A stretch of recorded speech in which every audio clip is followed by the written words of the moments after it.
gəlib getdilər, həyatla dərdlərini bölüb getdilər.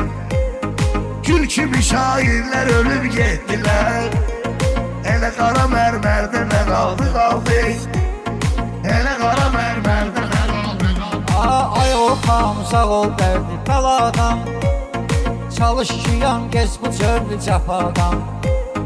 Namərd şikayət eyləyər xudadan, min bərəkət mərdə nə qaldı qaldı, min bərəkət mərdə nə qaldı qaldı. Her gün üzülmək olmuyor kardeşim, hayatı bilmək olmuyor kardeşim. Ölenden ölmək olmuyor kardeşim. Gel yaşayaq gerdə nə qaldı qaldı, gel yaşayaq gerdə nə qaldı qaldı. Gecəliyir çox maraqlısınandı, nə fərqi kim qaldı kimsə qabandı. Yaxşı şair ölmürən neşə saldı, bir dənə gəlib bir dənə qaldı qaldı, bir dənə gəlib bir dənə qaldı qaldı.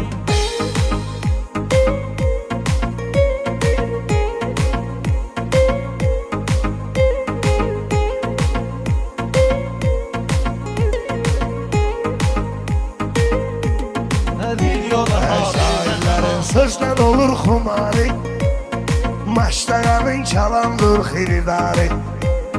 Neyləyirəm yığım dövləti varı, Allah hansı milyonerdə nə qaldı qaldı, hansı milyonerdə nə qaldı mən də qaldı. sizin Söz deyəndə gözləmişəm sərhədi, bilsinlər nədir şairin məqsədi. Bugünəcən ömrümün çoxun qəm yedi, sabah gələn dərdə nə qaldı qaldı, sabah gələn dərdə nə qaldı qaldı. Bizi zəmanə yaman pis dolaşdırıb, çoxu özünə çox şeyi yaraşdırıb. Avropa millətimi yaman saçdırıb, elə yenə kəndlərdə nə qaldı qaldı, elə yenə kəndlərdə nə qaldı çox qaldı. sunarsın.